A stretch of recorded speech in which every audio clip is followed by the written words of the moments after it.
السلام عليكم ومرحبا بكم على قناة وصفات خديجة. اليوم ان شاء الله غادي نقدم لكم بيتزا سائلة كتجي لذيذة بزاف بواحد العجين كيجي هشيش وخفيف رائع جدا. نتمنى انكم تجربوها.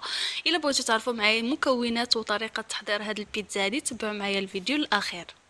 انا هنا غادي ندير بيتزا كبيره في المقله للقطر ديال 34 سنتيم. بالنسبه للمكونات غادي نحتاج 300 غرام من الدقيق او الفرينه اللي تكون النوعيه ديالها ممتازه، نص معلقه صغيره من الملح، شويه ديال الزعتر، ومعلقه صغيره من الخميره ديال الخبز، هذه اللي كتكون هكذا حبيبات اولا الخميره ديال الخبز اللي كتكون معجونه، ونصف علبه من الياغورت الطبيعي اللي كيكون بدون نكهه وبدون سكر ما يعادل 50 غرام، 4 ديال المعالق كبار من زيت الزيتون، و250 مليلتر من الماء الدافئ. اذا غادي نجمعوا العجين ديالنا مزيان وغادي نخدموه مزيان بالخلاط اليدوي كيف ما كتلاحظوا.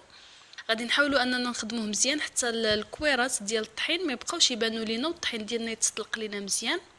من بعد غادي نغطيوه بواحد البلاستيك غذائي وغادي نخليوه يخمر.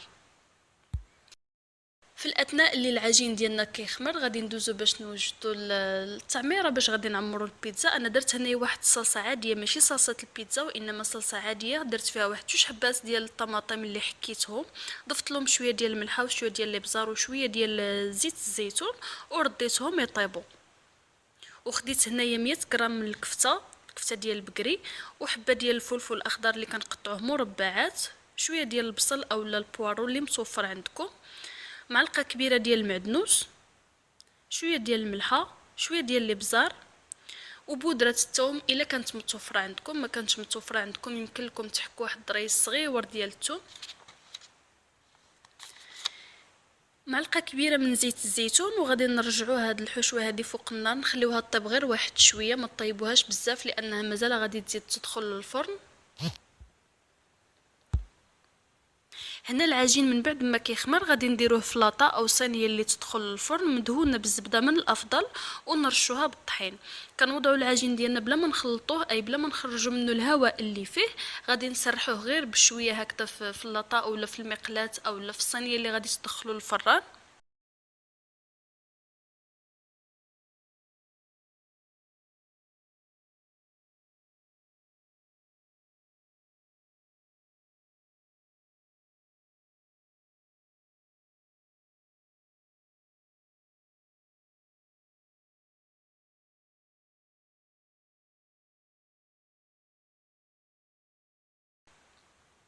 من بعد غادي نضيف فوق منه الصلصه ديال الطماطم وكنوزعوها هكذا بمعلقه غير بشويه من فوق.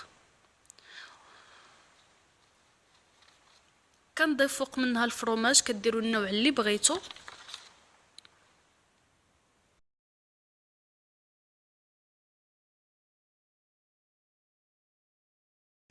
كنزيد هنا شويه ديال الزيتون خضر وكنحك فوق منها شويه ديال الزعتر وغادي نرجعها للفران طيب. بالنسبه للناس اللي عندهم فران ديال الكهرباء يطيبوها على 200 درجه.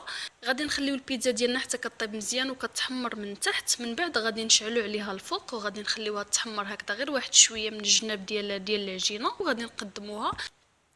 وهذه هي البيتزا ديالنا من بعد ما كطيب وكنخرجوها من الفران. صدقوني كتجي لذيذه بزاف. نتمنى انكم تجربوها وان شاء الله غادي تنال الاعجاب ديالكم.